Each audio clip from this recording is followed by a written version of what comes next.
Ya, assalamualaikum warahmatullahi wabarakatuh.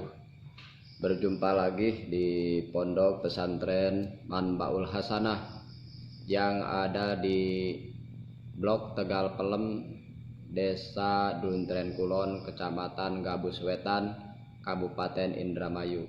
Dan untuk supaya lebih jelasnya bisa kalian lihat di bawah saya ini. Untuk alamat bisa kalian lihat ya di sini. Terus untuk WA-nya bisa kalian catat ya di sini sebelah sini. Terus jangan lupa untuk di-subscribe, like, comment, share dan juga tekan lonceng notifikasinya supaya bisa melihat video-video selanjutnya ya. Nah, dan supaya Pondok Pesantren Manbaul Hasanah itu terkenal ya, terkenal di mana-mana itu, sehingga pada mengetahui kalau di Indramayu itu ada pondok pesantren yang bernama Manbaul Hasanah gitu ya. Nah, di dalam pertemuan kali ini saya akan membahas kitab Hikam. Ya, kitab Hikam di bagian Ida Fataha ya. Ida Fataha. Kelihatan susah lah ya. Soalnya ini kitabnya apa ya? Kitab kuning ya. Ya, dibahas di sini. Ida Fataha di mana-mana, di mana-mana di najero calana. Apa namanya? Lagu lirik lagunya lagu itu ya, apa namanya? Dragon Ball. Tapi artinya apa yang dinyanyinya itu Sunda ya. Nah, di sini Ida Fataha, di mana-mana fatah dibuka gitu ya. Bukan celana ya. Laka kepada kamu apa yang dibukanya tuh wajhatun jalan, wajah jalan. Di sini mah wajah tuh bukan muka ya, bukan muka kita, apalagi bukan muka monyet. Wajhatun, tapi di sini mah wajah tuh jalan gitu ya. Minatarub dari makrifat pala tubali maka tidak boleh peduli gitu. Maha sarta itu wajah kola kelakuan dan tingkah kola sedikit apa amaluka amal kamu gitu, amal kamu fa innahu maka sesungguhnya kelakuan dan tingkah ma fataha tidak dibukakan hak terhadap itu jalan laka bagi kamu illa wahwa kecuali Allah, kecuali adapun Allah yuridu yaitu itu membuka bermaksud Allah ayat ta'arrafa terhadap atau bermaksud Allah untuk memperkenalkan ilaika kepada kamu. Alam taklam apakah tidak mengetahui kamu? Apakah kamu tidak mengetahui? Anna ta'arufa sesungguhnya itu perkenalan. Huwa adapun Allah muraduhu itu yang dimaksud Allah alaika kepadamu wal amalu dan adapun amal wal amalu anta dan adapun amal kamu muhdiha yang dihadiahkan itu amal ilaiha kepada Allah wa aina ma tuhdihi dan di mana saja perkara yang menghadiahkan ilaihi terhadap itu perkara mimma dari perkara huwa adapun Allah muraduhu ya itu yang dimaksud Allah alaika kepadamu gitu, kepadamu ya. Jadi begini, ida fataha laka wajhatan minata arupa latubali ma angkola amalaka, jika Allah membukakan pintu makrifat kepadamu begitu ya, jika maka tidak usah memperdulikan ini misalkan masa sih gitu intinya, masa sih saya orang yang suka berbuat maksiat, suka minum arak, suka begini, suka begitu, suka berjudi dan antaranya, kok bermimpinya aneh, ketemu siapa? Nabi Muhammad Shallallahu Alaihi Wasallam misalkan. Kata Ibnu Athaillah pengarang kitab Hikam itu nggak usah diperdulikan, karena itu suatu hadiah karunia dari Allah gitu, suatu karunia dari Allah. Maka dengan begitu siapa tahu dengan bermimpi seperti itu kita tuh seolah-olah sama Allah itu sayang, Allah itu sama kita. Jadi teruskan gitu, berubahlah, itu boleh jadi peringatan bagi kita. Jangan sampai misalkan masa sih saya tukang mabuk atau tukang judi kok bermimpi ketemu Nabi Muhammad SAW. Udah saya mau udah enak tukang judi, gampang itu dapat rezekinya juga gampang banget gitu, dapat uangnya tuh. Nah begitulah kalau istijraj dari Allah Subhanahu wa taala tuh. Orang yang nggak beramal tapi hartanya banyak, jauh banget gitu sama Allahnya tuh, berhadapan dengan Allahnya tuh, sifat dengan Allahnya tuh jauh banget, tapi anehnya tuh dapat apa gitu, cepet banget gitu dapat rezekinya tuh. Nah itu boleh jadi istijraj dari Allah, penyungkun dari Allah, supaya nanti siksaannya lebih besar di hadapan Allah Subhanahu wa taala. Nanti begitu. Seperti itu. Nah, ini tuh jadi kalau misalkan kita mimpi yang aneh-aneh, siapa tahu itu adalah karunia dari Allah, maka sehingga kita intinya tuh kayak diberi peringatan untuk kita merubah diri gitu. Nah, bagi orang yang tahu mah gitu, yang suka ngaji, apalagi di dalam Ta'limul Muta'allim disebutkan soal karunia, yang mana karunia itu tidak akan diberikan kepada orang yang suka berbuat maksiat. Nah ini tuh seolah-olah mungkin luar biasa banget gitu, misalkan kan aneh kan gitu ya, kadang-kadang aneh banget gitu. Wong orang yang suka maksiat tapi mimpinya ketemu Nabi Muhammad SAW. Nah itu boleh jadi, karena gak apa-apa. Kalau Allah sudah berkehendak untuk merubah seseorang, ya tidak menutup kemungkinan orang itu bisa berubah walaupun tadinya udah berbuat maksiat gitu kan. Nah di dalam Ta'limul Muta'allim disebutkan sakaotun illa Wukai'in suahibdi fa'arsadani illa tarkil ma'asi fa'innahib dofadlun min ilahin wa fadlullahi la yutoli aswi kuring geus laporan masalah goreng hafalan guru ngawartosan tinggalkeun pamaksiatan daari hafalan karuniati pangeran nu maksiat pasti moal dipasihan. Nah begitu, ngerti enggak? Cuma bahasanya istimewa, luar biasa, khawariqun lil adat, nah begitu.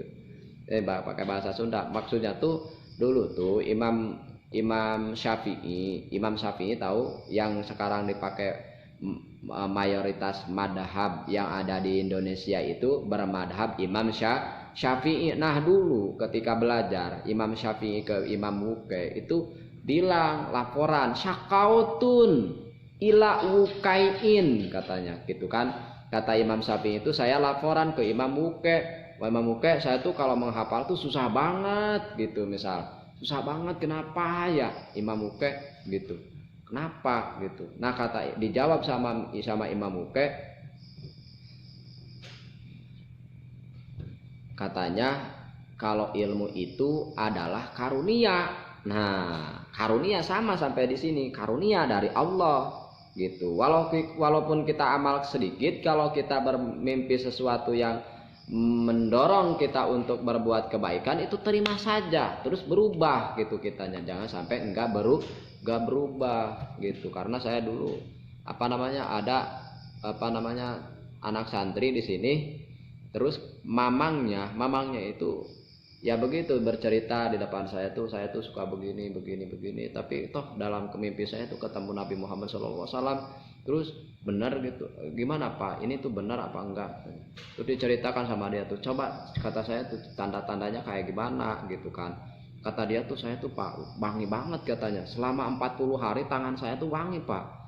Benar, pernah kata saya tuh ditanyain ke siapa gitu, ke orang lain, pernah deh Pak, saya tuh nanyain ke istri saya, coba kata dia tuh ke istrinya tuh, Neng coba tangan abah AA cium, kok wangi iya aja makanya katanya. Nah gitu, nah itu iya, sampai saya tuh nangis terharu banget gitu, kok ada ya orang yang seperti itu, luar biasa banget. Sementara saya yang suka di pondok saya tuh belum pernah gitu bermimpi. Tapi kalau mimpi yang lain mah mungkin banyak lah gitu. Tapi anehnya tuh anak orang ini bisa ketemu. Nah itu boleh jadi suatu kurnia dari Allah. Nah kembali ke laptop, Imam Muka itu bilangnya tuh susah banget kalau menghafal tuh. Kenapa? Kata Imam Muka itu karena maksiat, jauhi maksiat. Karena apa? Ilmu itu adalah karunia dari Allah, sedangkan yang namanya karunia la yuto liasi, katanya itu tidak akan diberikan kepada orang yang berbuat maksiat. Makanya sebelum kita belajar itu kan suka diawali dengan istighfar dulu, terus sholawat, hamdalah dan sebagainya. Itu maksudnya itu seperti itu. Takut karena kita dosa jadi terhalang ilmu yang akan diberikan kepada kita oleh guru kita. Nah gitu, sakautun ila. Nah di dalam Talimul Muta'alim silahkan ada dibuka kitabnya gitu. Sama predikatnya Talimul Muta'alim itu sama dengan kitab hikam, yaitu ilmu hikmah, cuma hikmah agak sedikit tingkatan tinggi gitu ya. Gitu. Nah di sini diceritakan kalau kita dibukakan makrifat atau dibukakan tiba-tiba kita tuh kenal sama Allah, makrifat sama Allah kan, makrifat itu kenal sama Allah. Itu boleh jadi itu adalah kurnia. Sehingga walaupun masalah kita tuh teringan, kalau amal kita tuh sedikit, udah nggak usah dipedulikan katanya. Terus kalau kita udah enak banget gitu dan ketaatan kita kepada Allah Subhanahu wa taala, teruskan gitu maksudnya tuh. Teruskan gitu. Jangan pedulikan kalau walaupun kita amalnya tuh masih sedikit, atau gimana ya, saya tuh mau menasehati dia tapi uang diri saya sendiri juga amalnya baru segini. Jangan pedulikan seperti itu mah. Kalau mau berbuat baik, berbuat baik aja. Kalau kita mau berpidato walaupun kita misalkan kita tuh banyak dosa, nggak apa-apa gitu. Atau takut deh, misalkan saya tuh suka disebut sama masyarakat tuh ustadz, masa ustadz begitu, jangan pedulikan, biarin saja. Kalau kita pengen berbuat baik mah teruskan saja. Kalau dakwah terus, walaupun misalkan kita tuh banyak dosa, biarin saja, jangan pedulikan begitu. Di dalam kitab hikam gitu ya, di dalam kitab hikam, nggak usah dipedulikan. Nggak usah kita mau beramal baik tuh nggak usah menunggu kita harus baik dulu, nggak usah, jangan pedulikan. Nah itu intinya mah seperti itu. Kita mau mengenal Allah tuh walaupun kita misalkan banyak dosa, amalnya sedikit, jangan pedulikan soal itu, terus aja gali, deketin Allah terus lah gitu, deketin Allah supaya kita terus mengenal Allah. Bahkan nanti kan akan kerasa nikmat iman dan nikmat Islamnya tuh, yaitu ketika kita taat kepada Allah Subhanahu wa taala, mau menuruti Allah Subhanahu wa taala. Berbeda susah kalau misalkan orang yang udah dikasih gambaran sama Allah untuk mengetahui Allah begini nggak dilanjutin. Kan ada cerita contoh Nabi Ibrahim alaihissalam, gimana caranya dia makrifat kepada Allah Subhanahu wa taala, mengenal akan Tuhannya, sehingga ketika Nabi Ibrahim banyak itu kan ceritanya tuh, diantaranya ada bulan, apakah ini Tuhan saya ada sampai matahari itu apakah ini, apakah ini, apakah ini, apakah ini, sehingga ketemu akhirnya tuh kan Allahnya. Nah itu gampang cepatnya cerita. Yang kedua, Nabi Ibrahim tuh meminta kepada Allah Subhanahu Wa Taala untuk supaya yakin. Ya Allah katanya, masa sih orang yang sudah hancur, bahkan yang dibakar sampai udah nggak kelihat bentuknya kan gitu, bahkan abunya juga udah pada hilang, masa bisa dikembaliin lagi?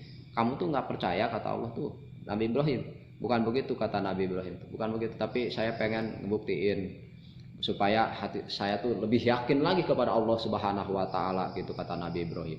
Nah sehingga sok katanya, kata Allah Subhanahu Wa Taala tuh, sekarang ambil 10 burung atau burung lah, burung-burung itu ambil katanya, ambil terus kamu cincang, kalau sekarang mah di blender kali ya, di blender, terus nanti kamu bawa hasil blenderannya tuh ke suatu bukit, nanti bagi-bagi, bukit ini satu bagian, bukit ini satu bagian, bukit ini satu bagian, bukit itu satu bagian. Nah nanti udah dibagi semua, dibagi rata hasil blenderannya tuh, nanti kamu turun ke bawah. Nah nanti di bawah kamu panggil apanya, burung-burung tersebut. Terus cepatnya cerita, Nabi Ibrahim tuh yang ngikutin, nurut gitu. Udah gitu udah dibagi-bagi ceritanya tuh kan, gampang lah apa namanya, cepatnya cerita gitu ya. Nabi Ibrahim tuh langsung manggil, ya manggilnya tuh gimana gitulah, kayak bahasa manggil burung ya gitu. Terus dipanggil kalau manggil apa ayam seperti itulah gitu ya. Kalau manggil burung kayak gimana ya, saya nggak bisa. Ya pokoknya dipanggil, udah dipanggil tuh para yang di bukit-bukit itu pada terbang gitu. Sehingga kalau di dalam dunia perfilman mah kayak itu tuh Power Ranger ya, Power Ranger apa Power Ranger ya. Itu tuh sayapnya kelihatan pada nyatu kakinya, pada kelihatan paha dan betisnya tuh kelihatan nyatu kelihatan di atas tuh sama Nabi Ibrahim. Udah jadi, udah berbentuk burung semua, terus langsung kep di sini, kep burungnya tuh begitu. Nah itu, begitu sehingga akhirnya Nabi Ibrahim tuh yakin bahwa walaupun manusia sudah hancur berkeping-keping, dengan kekuasaan Allah itu bisa kembali lagi seperti semula. Nah begitu. Nanti di akhirat itu seperti itu, kembali lagi. Tapi tergantung amal-amalannya. Kalau misalkan amalnya baik itu ganteng kalau laki-laki, kalau perempuan cantik. Kalau misalkan amalnya buruk, misalkan di dunianya itu suka maling gitu, kerjaannya tuh suka ngambil barang orang, suka memaksa orang, itu nanti di akhiratnya tuh bentuknya tuh kayak monyet. Bahkan ada cerita, ada suami istri, istrinya tuh waktu di masarnya tuh gini, manggil, akang, suaranya suara istri saya. Tapi di mana ya? Ini akang saya, ini di belakangmu. Oh ini. Masa sih? Kok monyet? Perasaan istri saya bukan monyet.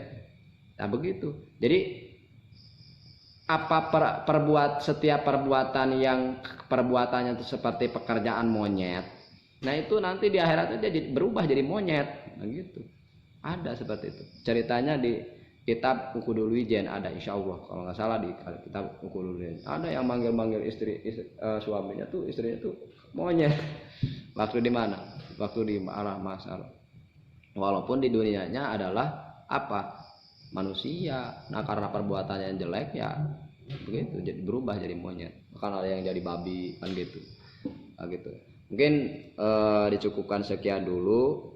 Ya, jadi sekali lagi di dalam kitab ini diterangkan kalau misalkan Allah akan membukakan suatu makrifat atau memperkenalkan Allah Subhanahu wa taala kepada kita, jangan pedulikan kalau kita itu amal kita tuh sedikit, jangan dipedulikan lah soal itu, jangan peduli.